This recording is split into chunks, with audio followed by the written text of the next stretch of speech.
Negeri 1 Banjarlu, yang saya hormati Bapak, Ibu, guru dan serta pelaksana SMK Negeri 1 Banjarlu, yang saya lihat wajahnya cerah ceria, yang bapak-bapaknya nampak sangat ganteng-ganteng, yang ibu-ibunya cantik-cantik sama seperti saya. Alhamdulillah ya ibu, cantik kita ya. Iya, good morning, selamat pagi. Baju kuning itu menarik hati ya. Ibu atau bapak tepuk tangan dulu.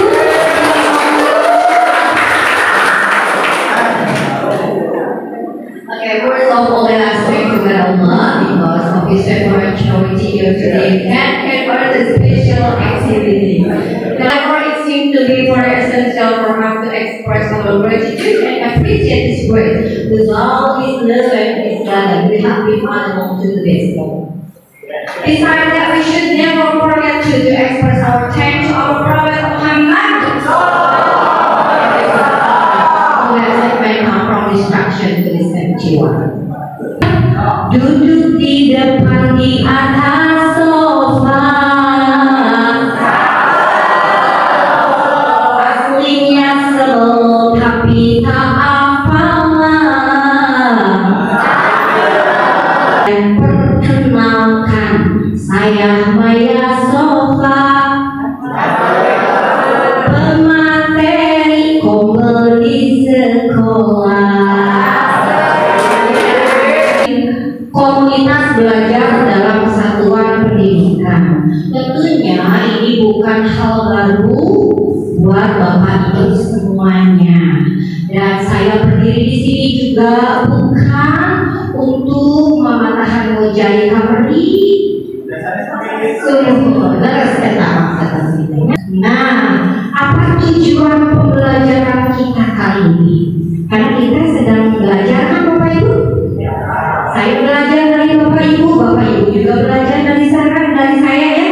Kenapa sih menurut tenaga dewasa bahwa orang siapapun orang yang kita temui jadi ibu terbaik buat kita, betul? Dan dimanapun kita berada, di tempat manapun jadikan itu sekolah buat kita. Setuju Bapak Ibu?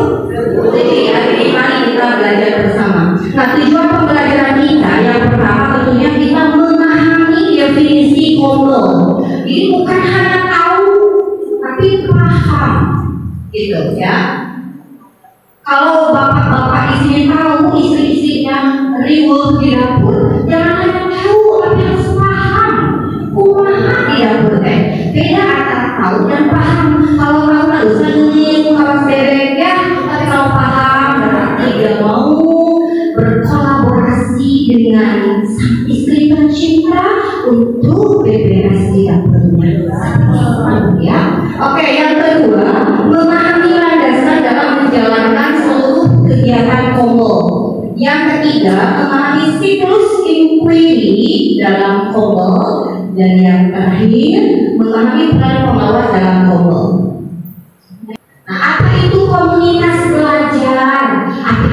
Komunitas belajar adalah sekelompok pendidik dan tenaga kependidikan atau PTK yang belajar bersama dan berkolaborasi secara berkelanjutan. Itu yang dicetak tebalnya harus dipahami ya, belajar bersama dan berkolaborasi secara berkelanjutan dengan tujuan yang jelas dan terukur untuk meningkatkan kualitas pembelajaran sehingga berdampak pada hasil belajar optimal.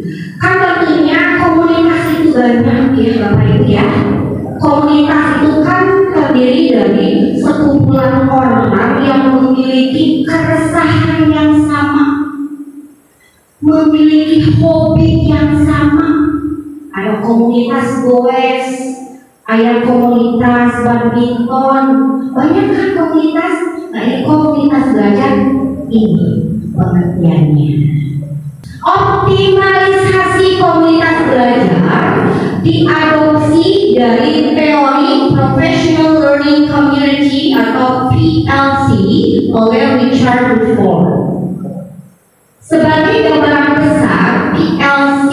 itu berbicara tentang 3 ide besar dan 5 dimensi dalam komunitas belajar.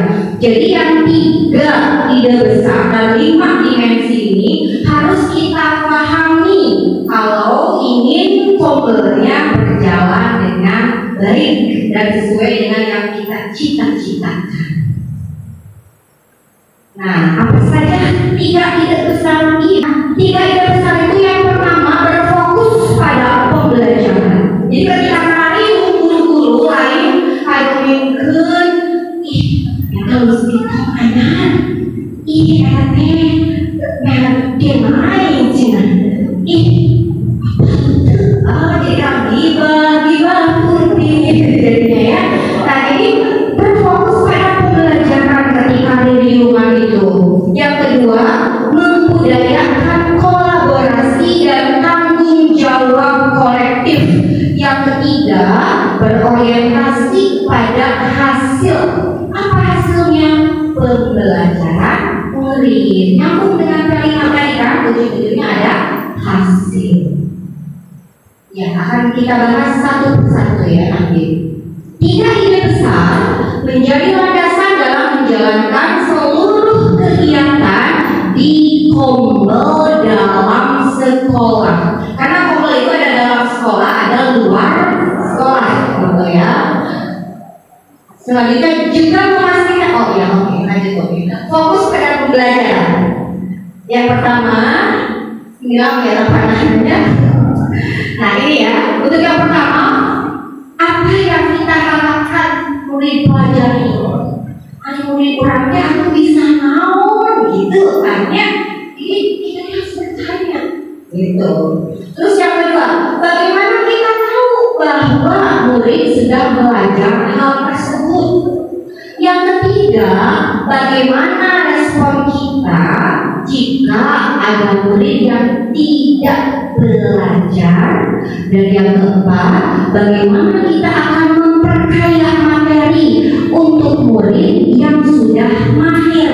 Terkadang kita bingung ya, di kelas itu yang ada yang low gitu ya, ada yang pas, kita bingung gitu. Ini katanya berdiferensiasi itu harus seperti apa gitu ya. Kedua, membudayakan kolaborasi dan tanggung jawab kolektif. Penjabarannya kolaborasi untuk menciptakan pemahaman bersama. Saya ingat tadi kata-kata Ibu KCD ya, kita harus berkolaborasi. Nah di sini memang yang namanya kobol, Ibu Bapak harus berkolaborasi, tidak mendahulukan kompetisi. Ya Bapak Ibu ya, di sini yang kita butuhkan adalah kolaborasi. Karena ketika yang kita tonjolkan itu kompetisi, itu justru akan bikin penyakit buat kita Bapak Ibu. Akan mengkaitkan faktor yang bersaing terus dengan orang lain, nanti bonusnya stres.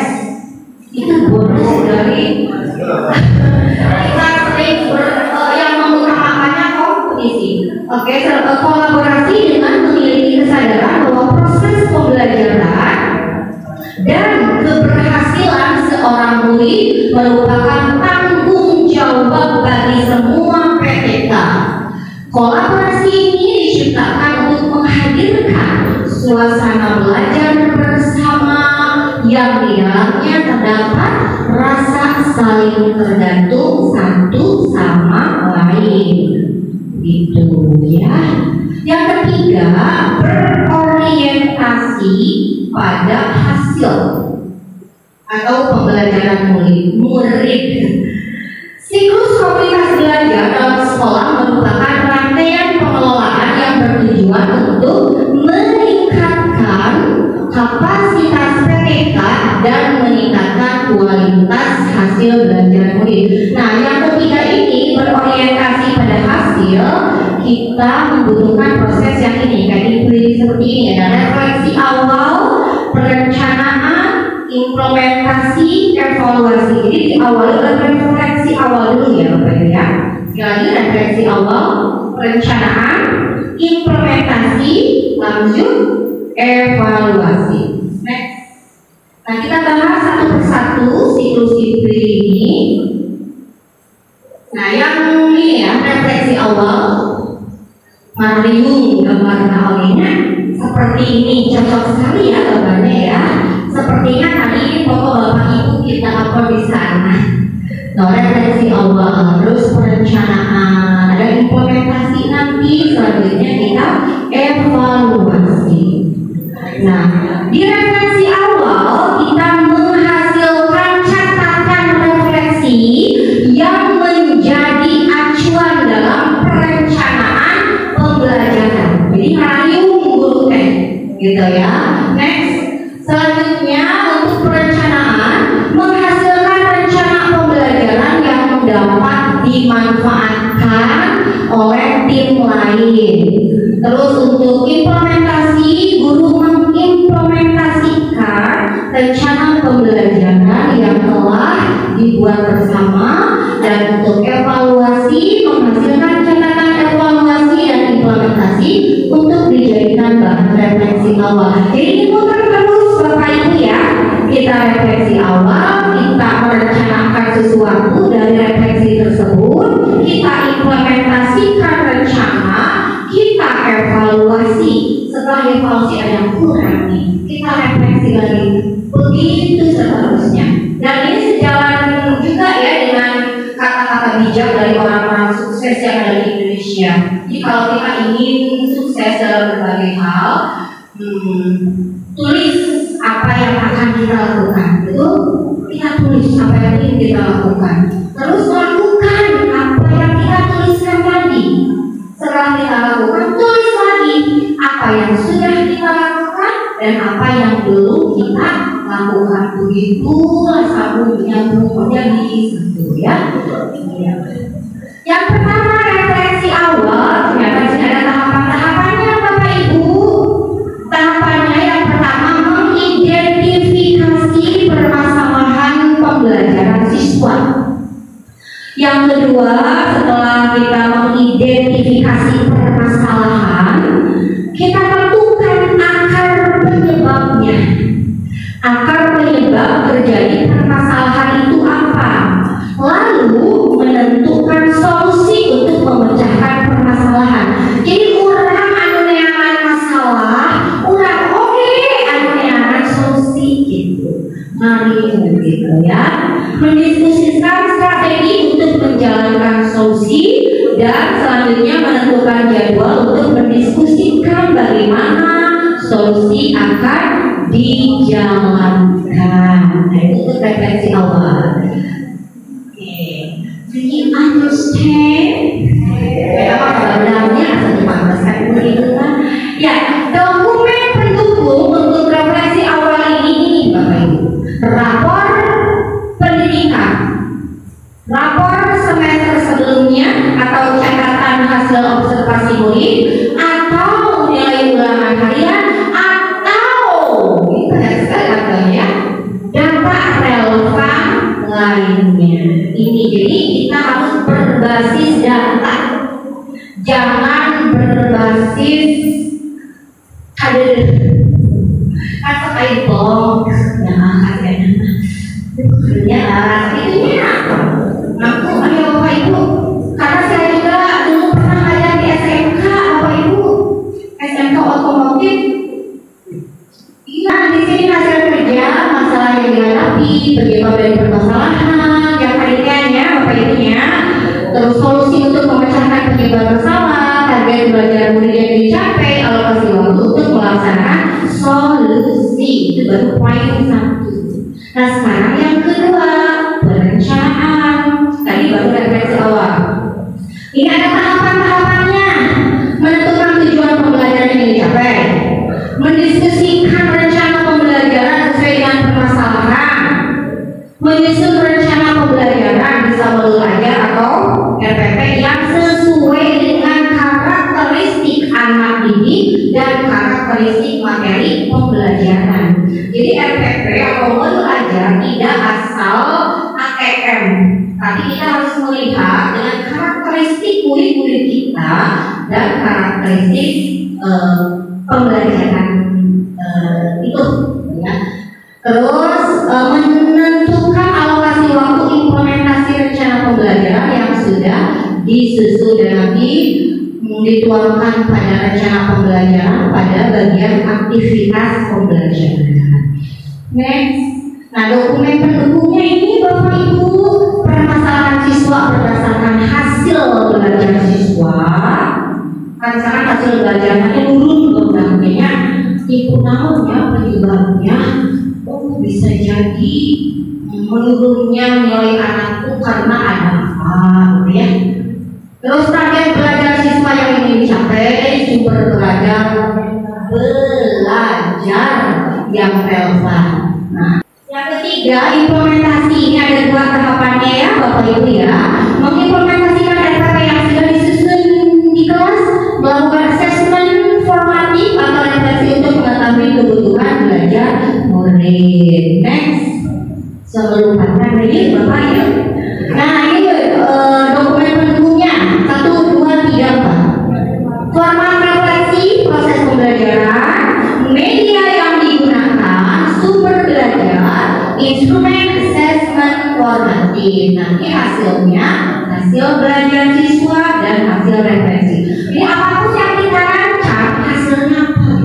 Tadi waktu refleksi awal, bla bla bla bla bla, hasilnya apa? Terus ketika perencanaan, bla bla bla bla bla bla, hasilnya apa? Ketika implementasi, bla bla bla, hasilnya apa? Jadi apapun harus menghasilkan, Bapak Ibu ya. Begitu. Yang keempat, evaluasi. Menyampaikan hasil refleksi pembelajaran dan mendiskusikan hasil pembelajaran. Dokumen pendukungnya itu hasil kerjanya prioritas materi. Nah itu yang kalian 3 ide besar ya Bapak Ibu ya. Sekarang yang selanjutnya 5 dimensi. Kita akali serta-merta. Komunitas belajar akan optimal jika dibangun dengan 5 dimensi. Yang pertama, kepemimpinan bersama yang saling mendukung. Kita harus paham, kita semuanya pemimpin. Guru-guru pemimpin pembelajaran, kepala sekolah adalah pemimpin di sekolah tersebut, ya kan? Seperti itu. Jadi kita harus saling mendukung satu sama lain. Terus ada nilai dan visi bersama, pembelajaran kolektif dan penerapannya, berbagi praktik baik, kondisi yang mendukung, gitu.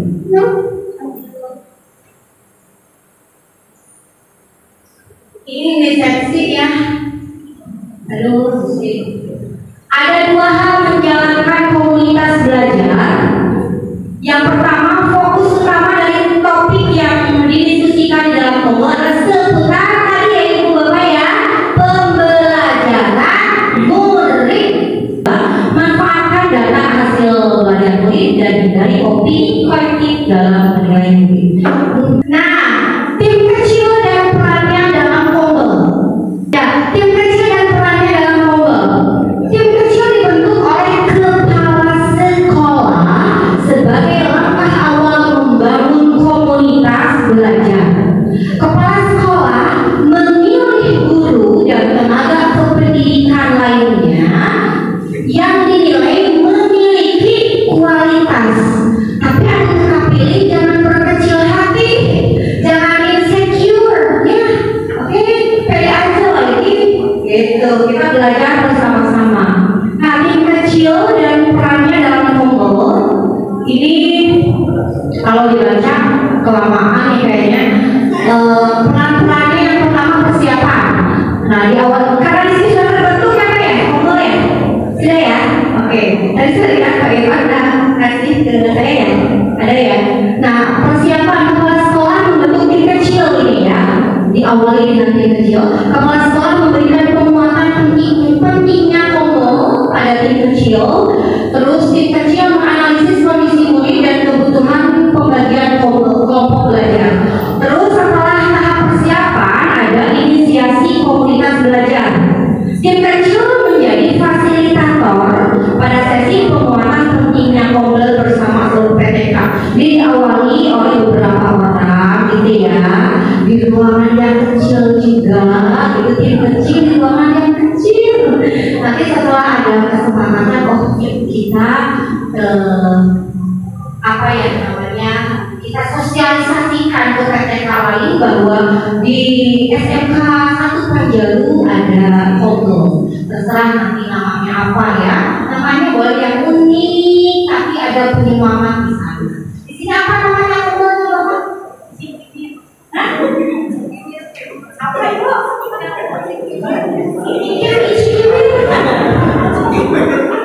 Ibu kebetulan obrolannya belum diumumkan supaya niatnya nanti malam diumumkannya. Masya Allah, jadi surprise, Ishbir. Oh itu minum Ishbir. Ishbir apa itu Pak? Ada banyak. Ya, oke, itu kan baru tim kecil, berarti mensosialisasikan ya Bapak ya.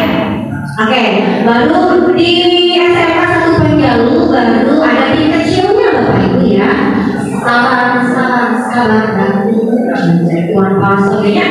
Tim kecil nanti menjadi fasilitator pada sesi pengeluaran rutinnya Komlo bersama seluruh PTK. Tim kecil menjadi fasilitator pada sesi penyepakatan nilai dan komitmen bersama Komlo. Yang ketiga, tim kecil membagi kelompok belajar dalam komunitas belajar. Terus yang ketiga, tahap itu ada pendampingan. Tim kecil menjadi teladan dalam penerapan nilai dan komitmen bersama. Tim kecil menjadi fasilitator dalam pertemuan rutin Komlo, karena paling sedikit Komlo itu harus melaksanakan sebulan sekali, itu paling sedikit gitu ya. Bagusnya setiap minggu lah ya, setiap minggu kita meriung gitu, ada keresahan apa nih dengan kegiatan yang ada di sekolah kita, dari kemajuan gitu ya. Terus tim kecil menganalisis tantangan pelaksanaan Komlo dan memberikan rekomendasi solusi untuk menanggulanginya. Nah, yuk Bapak Ibu, mari kita sama-sama menguatkan keyakinan kita bahwa Komlo itu penting. Kualitas belajar dalam sekolah yang pertama mengubah budaya kerja terisolasi atau biasanya sendiri-sendiri menjadi budaya yang kolaboratif sehingga kualitas pembelajaran di sekolah dapat merata. Nah, poin pertama ini dipahami Bapak Ibu ya, karena kalau mempelajari Komlo harus paham semuanya. Jadi nantinya kalau sudah ada Komlo, kita itu tidak ada budaya kerja terisolasi, merasa aku paling bisa, aku paling hebat. Kamu mah kalau prakteknya ketika latihan jelma, ih masih so iya gitunya, ih menyebalkan tadi gitunya. Nah jadi ketika ada orang seperti itu, yuk ajak duduk bersamanya, duduk sama rendah, berdiri sama tingginya, tinggal asa aing uyah kiulnya. Terus meringankan kerja guru. Guru tidak harus melakukan semua pekerjaannya sendiri. Guru dapat bertukar ide, berbagi informasi dan sumber daya dengan guru lainnya. Oke, prinsip dalam analisis pembagian kelompok belajar. Ini kebetulan sudah ada kelompok-kelompoknya di sini. Yang pertama, relevansi antar guru. Tujuan kita mengelompokkan guru ke dalam kelompok adalah agar mereka bisa saling belajar dan berkolaborasi dalam membuat perencanaan pembelajaran, materi ajar yang digunakan bersama, mengevaluasi dan merefleksikan pembelajaran, juga bisa mendiskusikan masalah yang dihadapi di kelasnya. Yang kedua, prinsip dalam analisis pembagian kelompok belajar itu yang kedua fleksibel sesuai kondisi satuan pendidikan. Pada konteks jenjang SMP, SMA atau SMK ini beda-beda ya, karena setiap guru adalah guru mata pelajaran. Salah satunya adalah kelompok belajar guru matematika. Kalau ini pembagian sesuai apa? Sesuai apa? Sesuai dengan produktif. Kalau ada produktif, ada konsumtif. Betul ya? Ini produktif. Kalau ini nah, di sini nanti kalau kita sudah berjalan dan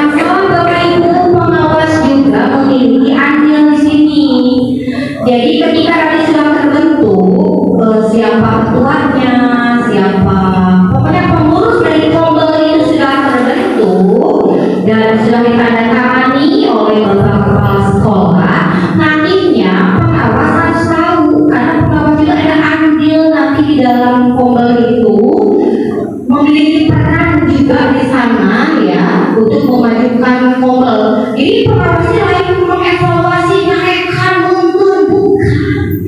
Pengawas itu bukan hanya mengevaluasi, tapi juga sebagai fasilitator, sebagai mentor dan pemimpin perubahan. Di sini cara mengevaluasi efektifnya ya kombel kita. Yang pertama, kita lihat evaluasi prosesnya, Bapak Ibu. Partisipasi anggota seperti apa? Apakah cuek? Apakah mendukung? Atau be aja? Cuek itu mendukung itu. Kamu juga dia begininya supaya begitunya. Nah, itu ya kita evaluasi prosesnya. Bagaimana partisipasi anggota? Kualitas diskusi berbobot atau tidak gitu. Nanti kan kalau berbobot akan menghasilkan sesuatu, betul. Kalau tidak berbobot tidak akan menghasilkan apa-apa. Jadi harus berbobot. Ya. Terus materi yang dibahasnya seperti apa, frekuensi pertemuannya seperti apa. Terus yang kedua evaluasi juga hasilnya. Perubahan praktik pembelajaran, peningkatan kompetensi guru. Peningkatan kompetensi guru setelah kita adanya kombel ini atau apa gitu kombel gitu kayak kombel juga gitu ya. Ini harus dievaluasi. Jadi jangan mau kayak kombel gitu banyak.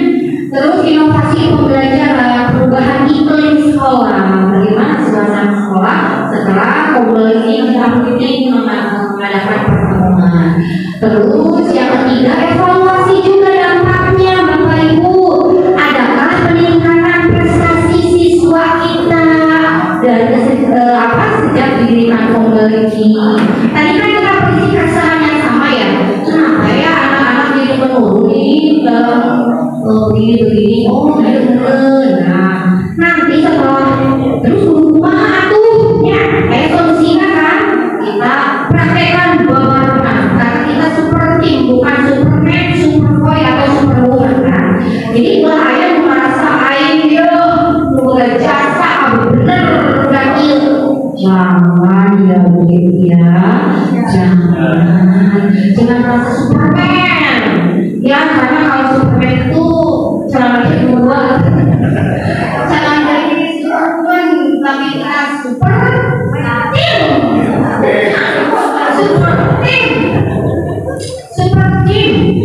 Tim itu singkatan kan?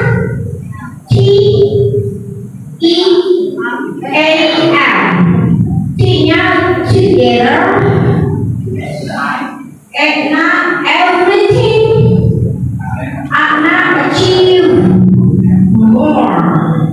Together, everything, achieve more. Nah,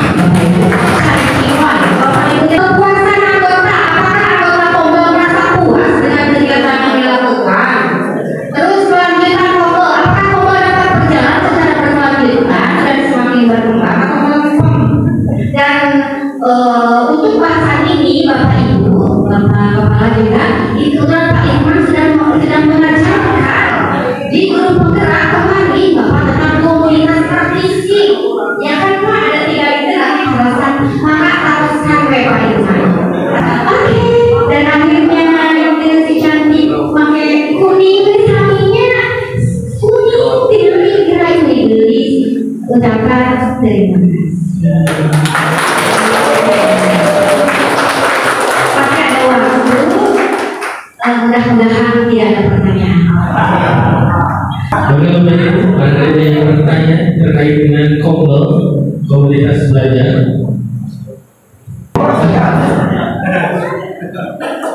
Assalamualaikum warahmatullahi wabarakatuh.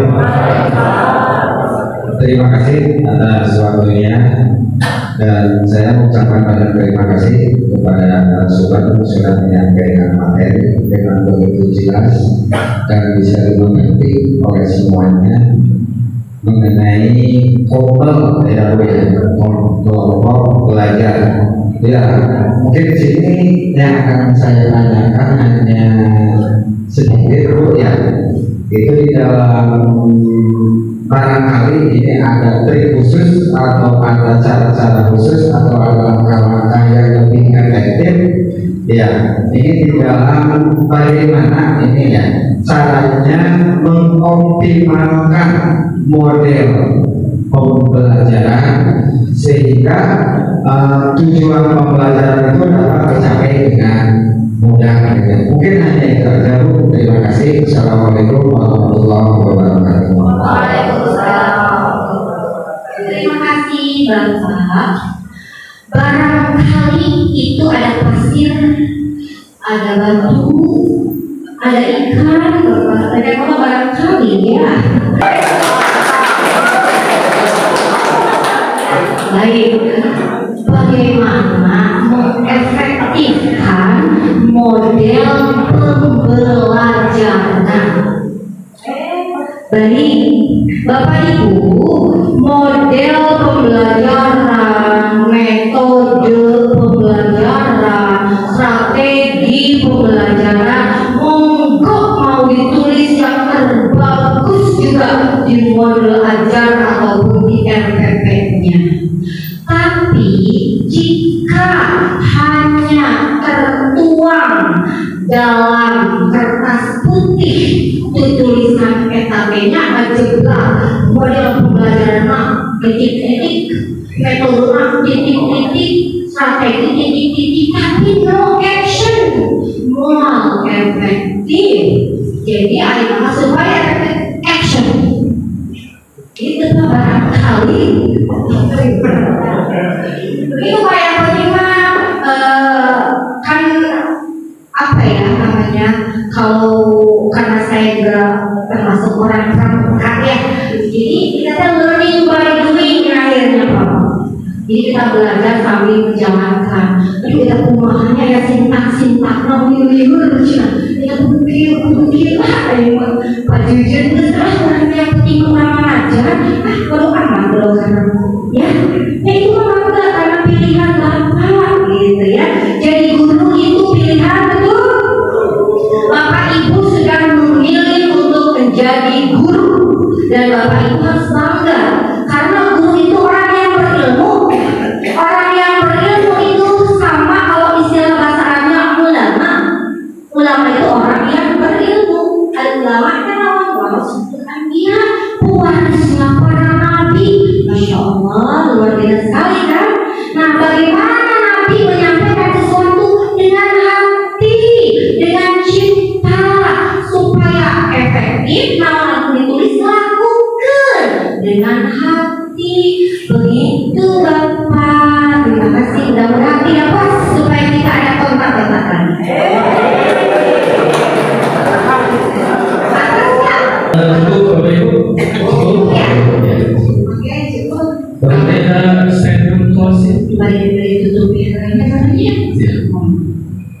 Nah Bapak Ibu, hatur nuhun. Nah cakep dan cara dari tadi itu saya cakep dari lahir, betul Bu ya? Saya cakep dari lahir. Ya, saya ucapkan terima kasih. Thank you very much for your attention. Dan dari belakang minta maaf sekali lagi karena saya perempuan dan perempuan itu masalah. Saya tapi yang sana di sini dia mau balik aku ternyata